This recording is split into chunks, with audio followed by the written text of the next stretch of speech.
The man of truth, Abu Bakr as-Siddiq, the Caliph of Rasul. Abu Bakr as-Siddiq, Abu Bakr as-Siddiq.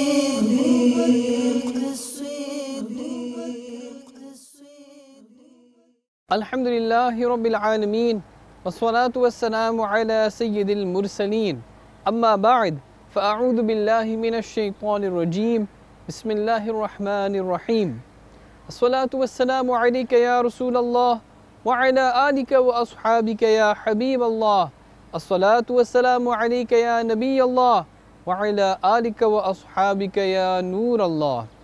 Dear Islamic brothers, dear viewers and listeners of Madani channel, at the outset and the beginning of this silsila, please try to make as many good intentions as possible to gain the maximum amount of rewards. For example, I will listen to this silsila for the pleasure of Almighty Allah Azza wa Jal.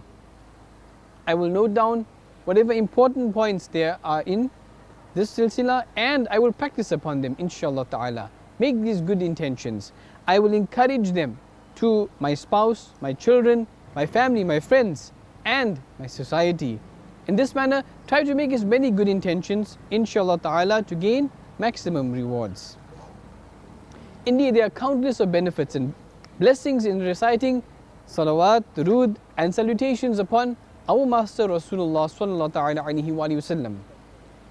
With the reference of Al-Qawlul Badi', our beloved Master, the knower of the unseen, the owner of Jannah, sallallahu ta'ala alayhi wa sallam, has said, that person who recites durood, salat upon me 50 times every day, I will shake hands with him on the day of judgment. Subhanallah. Sallu ala al-Habib, sallallahu ta'ala ala Muhammad, sallallahu ta'ala alayhi wa alihi wa sallam. Salatan wa salaman alayka ya Rasulullah, sallallahu alayhi wa sallam. Indeed, Sayyidina Abu Bakr as-Siddiq radiyallahu ta'ala anhu, who is the first Khalifa of Islam, the first successor of Rasulullah sallallahu ta'ala alayhi wa alihi wa sallam, has a very unique status in the court of Allah Azza wa Jal, in the court of Rasulullah sallallahu ta'ala alayhi wa alihi wa sallam. Our master, our leader, Al-Hazrat, the leader of the Ahl Sunnah, Imam Ahmad Raza Khan, rahmatullahi ta'ala alayhi, has mentioned in Fatawa Razwiyah, volume 8, those ahadith in which Rasulullah sallallahu ta'ala alayhi wa sallam has spoken about the status and rank of Sayyidina Abu Bakr as-Siddiq radiyallahu ta'ala anhu. Here, just a few will be presented to show us his great rank in the court of Allah Azza wa Jal and Rasulullah sallallahu ta'ala alayhi wa sallam. It is narrated by Hibrul Ummah, Sayyidina Abdullah ibn Abbas radiyallahu ta'ala anhuma, that once the Holy Prophet sallallahu ta'ala alayhi wa sallam and his blessed companions, the Sahaba Kiraam alayhimur ridwan, they went into a pond. Rasulullah sallallahu ta'ala alayhi wa sallam said, everybody swim to your closest friend. Everybody swim to his closest friend. So they all did so, and then only Rasulullah sallallahu ta'ala alayhi wa sallam and Sayyidina Abu Bakr as-Siddiq radiyallahu ta'ala anhu were left. Nabi sallallahu ta'ala alayhi wa sallam moved towards Sayyidina Abu Bakr as-Siddiq radiyallahu ta'ala anhu, embraced him and said, if I were to make anybody my Khalil, it would be Abu Bakr radiyallahu ta'ala anhu. However, he is my closest friend.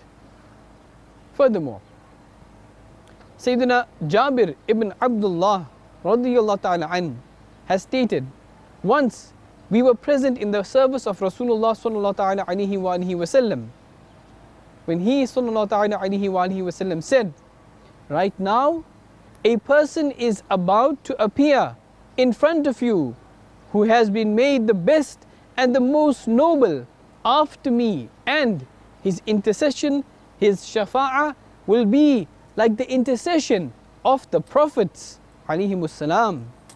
We were present, and then we saw that Sayyidina Abu Bakr Siddiq radiyallahu ta'ala anhu appeared. the Prophet of Allah Azza wa Jalla wa sallallahu ta'ala alayhi wa alihi wa sallam stood up, kissed him, and then embraced him. Subhanallah. Hibrul Ummah, Sayyidina Abdullah ibn Abbas radiallahu ta'ala anhuma has narrated, I saw the Rasul sallallahu ta'ala alayhi wa alihi wa sallam standing with the command of the believers, Sayyidina Ali karramallahu ta'ala wajhahul kareem. When Sayyidina Abu Bakr Siddiq radiyallahu ta'ala anhu arrived, the beloved Rasul sallallahu ta'ala alayhi wa alihi wa sallam greeted him, embraced him, and kissed his face. Sayyidina Ali karramallahu ta'ala wajhahul kareem said, the Holy Prophet sallallahu ta'ala alayhi wa alihi wa sallam kissed the face of Abu Bakr radiyallahu ta'ala anhu. The blessed Rasul sallallahu ta'ala alayhi wa sallam replied, O Abul Hasan, the status of Abu Bakr in my court is similar to my status in the court of Allah Azza wa Jal. Subhanallah. The Imam and leader of the Ahl Sunnah, Ala Hazrat Imam Ahmad Raza Khan alayhi rahmatur Rahman, has stated in Fatawa Rizwiya Sharif, the awliya, the friends of Allah Azza wa Jal, wa rahimahumullah ta'ala, they say that in the entire universe there is no peer, there is no murshid and spiritual guide that can compare to Rasulullah sallallahu ta'ala alayhi wa sallam, and there is no murid and disciple who can compare to Sayyidina Abu Bakr Siddiq radiyallahu ta'ala an. Sallu ala al-Habib sallallahu ta'ala ala Muhammad sallallahu alayhi wa sallam. In the famous book Sawana Karbala, page 41, the 92-page publication by Maktabatul Madina, the publishing department of Dawud Islami, it is stated in Bukhari and Muslim Sharif, that is muttafaqun alayh, that both report from Sayyidina Abu Musa Ash'ari radiyallahu ta'ala anhu that Rasulullah sallallahu ta'ala alayhi wa sallam was ill, and this illness was very severe. So he sallallahu ta'ala alayhi wa sallam said, order Abu Bakr to lead the salah. Sayyidatuna Aisha Siddiqah radiyallahu ta'ala anha, our beloved mother, said, Ya Rasulullah sallallahu ta'ala alayhi wa sallam, he is soft-hearted. He will not be able to stand in your place to lead the salah. The Holy Prophet sallallahu ta'ala alayhi wa sallam said, order Abu Bakr to lead the salah. She radiyallahu ta'ala anha again offered the same concern.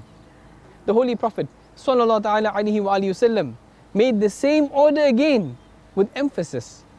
So Sayyidina Abu Bakr Siddiq radiyallahu ta'ala anhu led the salah during the lifetime of Rasulullah sallallahu ta'ala alayhi wa sallam. That is his life in this world, the apparent life. This hadith is mutawatir, means it has a mass transmission because it has been narrated by Ummul Mu'mineen, the mother of the believers, Sayyidatuna Aisha radiyallahu ta'ala anha, Ibn Mas'ud, Ibn Abbas, Ibn Umar, Abdullah ibn Zam'a, Abu Sa'id, Ali ibn Abi Talib, Hafsa radiyallahu ta'ala anhum ajma'een, and others.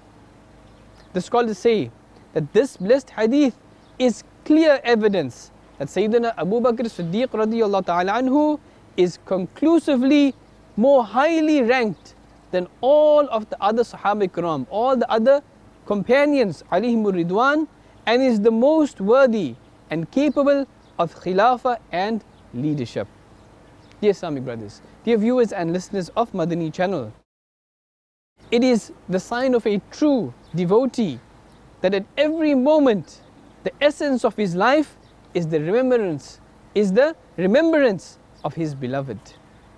When those who are unaware of the taste of the love of Rasulullah sallallahu ta'ala alayhi wa sallam are not able to understand the lifestyles of the devotees, they make fun of them or criticize them.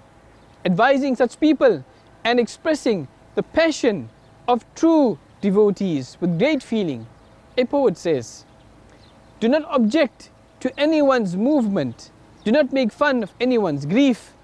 To whoever he wants, he grants his favor. This is the nature of the love of the Prophet. Subhanallah. By Allah Azza wa Jal, indeed, even if a millionth of a particle of the love of Rasulullah sallallahu alaihi wasallam possessed by Sayyidina Abu Bakr Siddiq radiyallahu ta'ala anhu is granted to us, we would be successful in both worlds.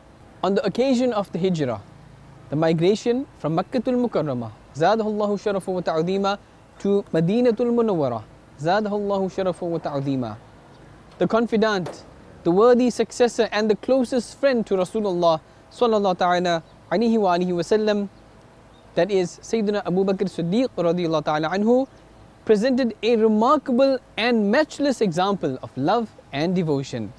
There are slight variations of a few words across various books regarding the incident, which has been narrated as follows. When the Sultan of both worlds, the merciful Prophet sallallahu ta'ala alaihi wasallam, approached the cave of Thawr, Sayyidina Abu Bakr Siddiq radiyallahu ta'ala anhu went into the cave. He cleaned it and filled all the holes that were present there. He was unable to find anything to fill the last two holes. So he plugged them with his blessed feet. That is, he blocked them with his blessed feet. Then he requested the embodiment of Noor, the comforter of the souls, Rasulullah sallallahu ta'ala alaihi wasallam, to enter. The Holy Prophet sallallahu ta'ala alaihi wasallam then entered the cave, rested his graceful head on the lap of his loyal friend, Sayyidina Abu Bakr Siddiq radiyallahu ta'ala anhu, and began to rest and sleep. Now there was a snake in that cave which bit the foot of Sayyidina Siddiq-e-Akbar radiyallahu ta'ala anhu. But may we be sacrificed for that embodiment of love, that he remained completely motionless and silent despite the intense pain and agony, only for the reason that he did not want to cause any discomfort and disturbance in the resting of Mustafa sallallahu ta'ala alaihi wasallam. However, due to the intense level of pain, tears began to flow unintentionally from his blessed eyes. When some of those tears of love fell onto the compassionate face of Rasulullah sallallahu ta'ala alaihi wasallam, he sallallahu ta'ala alaihi wasallam awoke and asked, "O Abu Bakr radiyallahu ta'ala anhu, why are you crying?" Sayyidina Siddiq-e-Akbar radiyallahu ta'ala anhu told him about the entire incident of that snake. The beloved Rasul sallallahu ta'ala alaihi wasallam then placed and rubbed some of his blessed saliva on the part of the foot that had been bitten, and the wound healed up immediately. Subhanallah. Sallu ala al-Habib sallallahu ta'ala ala Muhammad sallallahu ta'ala alaihi wa alihi wasallam.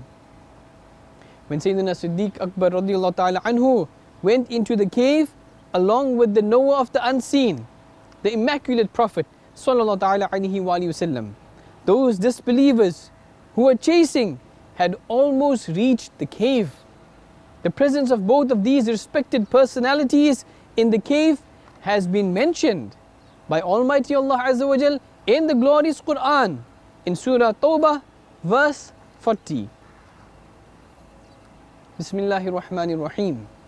ثاني اثنين إذ هما في الغار. Translation from Kanzul Iman. Just as two men when they both were in the cave. Almighty Allah Azza wa Jal created the physical sources of protection for these two respected individuals in such a way that as soon as the Holy Prophet sallallahu ta'ala alaihi wasallam entered the cave along with Siddiq-e-Akbar radiyallahu ta'ala anhu, a divine guard of protection was placed there.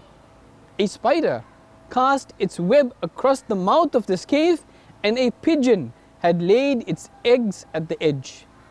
On page 132 of Mukashafatul Qulub, the 680-page publication of Maktabatul Madinah, the publishing department of Dawud Islami, it is stated, all this was done to prevent the disbelievers from finding them in the cave. Allah Azza wa Jal bestowed such a unique reward to those two pigeons that to this day all of the pigeons in the haram of Makkah Sharif, Zadahullahu Sharafun wa Ta'zima, are from the offspring of those pigeons. Subhanallah. Just as they protected the merciful Prophet Sallallahu Ta'ala Alaihi Wasallam by the command of Allah Azza wa Jal, He Azza wa Jal laid down a restriction of hunting them in the haram. When the disbelievers of the Quraysh saw the nest and the eggs of the pigeon, they began to say, if there were any people here, the spider would not have cast its web, and nor would the pigeon have laid its eggs. Hearing the sound of the disbelievers, Sayyidina Abu Bakr Siddiq radiyallahu ta'ala anhu became worried and said, Ya Rasulullah sallallahu ta'ala alayhi wa sallam,